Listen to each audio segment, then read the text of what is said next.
New camera, folks. First time recording with it. So bear with me a little bit. Hi everybody, welcome to another video, and today I am 31 weeks and 1 day pregnant today, and the past week has been pretty good, you know, can't complain too much. Last week I think I talked about having some morning sickness, and I haven't had any of that since Friday, I want to say. Last time I forgot to say that I had been experiencing some heartburn and also acid reflux, and the heartburn can be really intense. I think that this is basically just hormonal changes. I've also noticed that my skin is breaking out more, and I just generally have like more mood swings. Some days, you know, I feel completely normal and I don't have any sickness or any acid reflux or anything like that. So it's a little bit unpredictable. When I do get heartburn or acid reflux, I just basically live on Rennie, and there are some days where I will take quite a few because it's just relentless and nothing really seems to help. It doesn't even really matter what kind of foods I eat or anything. So the rash that I experienced a few weeks ago, a couple of weeks ago now, has more or less completely gone. I still get some, very oddly, like specifically on my wrists, like just here and here. It's symmetrical, and I also get some on my ankles as well. Like, it's very mild itching and usually goes away quite easily, which I'm really thankful for, because for all the time that it was like raging, it was just utter torment. In the wake of the rash, the places where it was on my body are now very dry. Even though I'm moisturising them, they remain very dry, so I think it will take a little while to heal up. My belly is very itchy, but I'm not showing any signs of stretch marks. It's just itchy, and again, I have to moisturise regularly, otherwise it just itches all the time basically.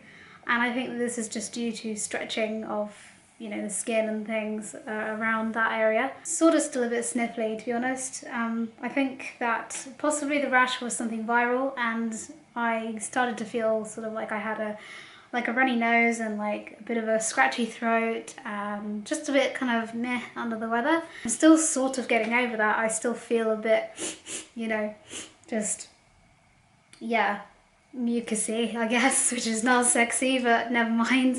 It's part of the human body, I guess, just doing what it does. I had a midwife appointment yesterday morning, and everything went really well. Baby's heartbeat sounds nice and strong and clear. He is still in the same position as he was, and he continues to move lots and lots, which is great. Sometimes he has quieter days and I feel a bit concerned on those days, but generally speaking, he picks it up again the next day, so that's all good. My midwife measured my fundal height, so from my pubic bone to the top of my bump, and she had me a little concerned at first because she looked concerned when she saw the number on the tape. This time when she measured me, I felt sure she was going to say that I was measuring bigger than I should be at this point, which is a concern I've had for this pregnancy. But actually she said I was measuring 30, so slightly under what I should be. However, I'm so glad that it wasn't over, and she was not really concerned. So she had a little feel to see if he was actually in my pelvis already. She found his head, and she said that she didn't think he was in my pelvis, but he's like right on the brim, which would make sense because I've had some sharp pain in that region the past week or so. It's generally like when I need a wee.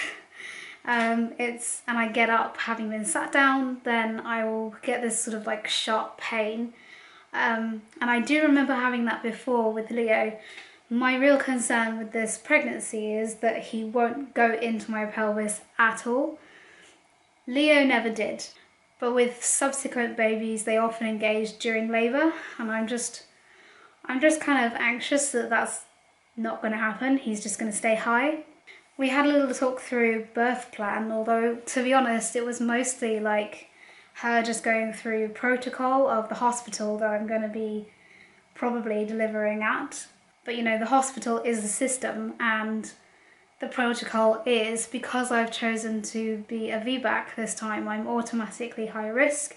They will want me to come in as soon as I start experiencing tightenings, you know, that are proper labour contractions.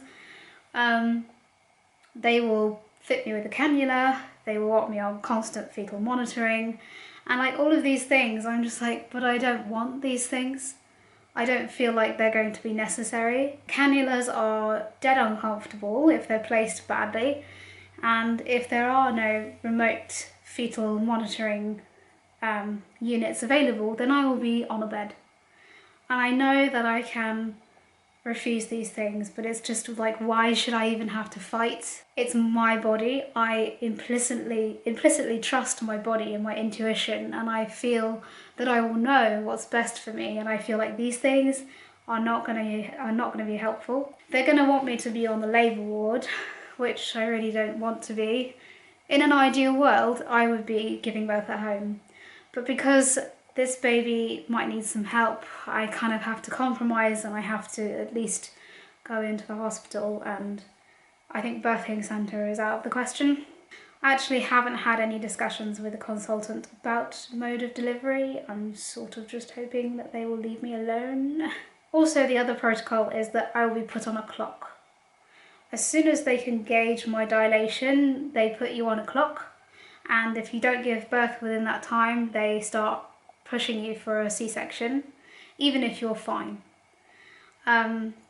Which is, I don't want another C-section. I think my fear is that I won't be respected in hospital. I think that I will be scared into doing things that I don't want to do. So really, I guess that's why I'm doing such a lot of work to do with like hypnosis and things. My Hypnobabies course actually arrived on Friday. I wasn't actually able to do anything with it till Monday because the weekend was busy, and I only just started listening to my first hypnosis track this morning. So I'm a bit behind schedule already, but I'm going to try and work it in. I think it might be a bit difficult to do during the Easter holidays that are coming up. Gosh, 2 weeks of trying to fit that in around Leo and stuff, because you really need peace and quiet, and you know, I think probably I could find half an hour of peace a day. My blood test results came back from my last blood test, and I'm very pleased to say that everything's fine. Everything looks perfect, including things like iron.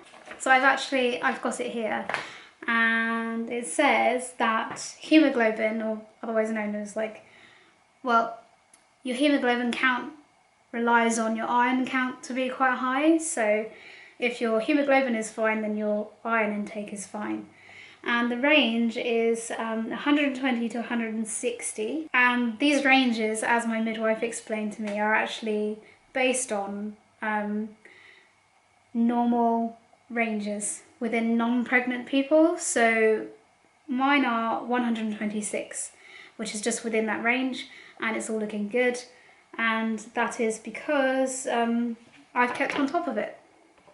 Even on a vegan diet, I have been able to keep on top of my iron levels, which, you know, some people do get kind of funny about. Like, I had a friend of mine only recently say that she was still eating red meat, even though it doesn't agree with her, because she wanted to keep her iron count up. And it's like, you don't have to even eat meat in order to have a good iron level. Excellent. I did try and walk up to the school the other day, because I was feeling sort of guilty that I hadn't really been out much, and I had a good amount of energy. So I walked up to the school, and it was a nice day. And I'm just discovering that even though I feel guilty that I'm not going out and walking around and getting some exercise, I actually find it really difficult, and it's really tiring. Every time I walk around somewhere, I get Braxton Hicks.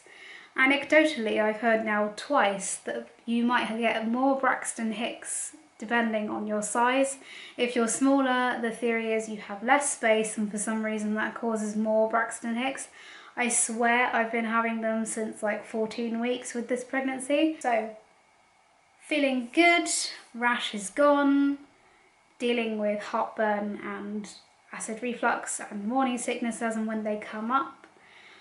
I'm a little concerned by the hospital protocol and how to find a compromise between what I want and what the hospital wants for delivery of this baby. Baby's doing great. He's a little bit low in my pelvis, which is good. No, I'm not going to do your belly shot as well. People don't want to see that. All hairy. It's all hairy. Yeah. So 31 weeks. Looking nice and round. Really, really freaking itchy. Like all the time. Even with moisturising like twice a day, sometimes 3. But no stretch marks. So that's good. I feel very sort of like out in front. Sometimes you see these like 6 foot tall women who have like a tiny teeny little bump because they've got so much space. But yeah, like I'm all, you know, I think it goes more out to the sides this time than I did the first time. So yeah, it's all good. I'm working on my Hypnobabies now, my self-hypnosis that should help me feel calmer and more confident during the birthing time. And yeah, just sort of plodding on, you know, getting really close now to the end of this pregnancy. So, and I'm looking forward to that with a lot of excitement. So do feel free to check out my other videos. I did one on Monday about an iron boosting smoothie and actually how to naturally increase your iron levels on a vegan diet. So do go ahead and check that out if you're interested. I'll put a link or I'll put it at the end of the video. And there's always other videos coming out, so do stay tuned, subscribe if you haven't already, and I'll be back with another video really soon. Bye guys!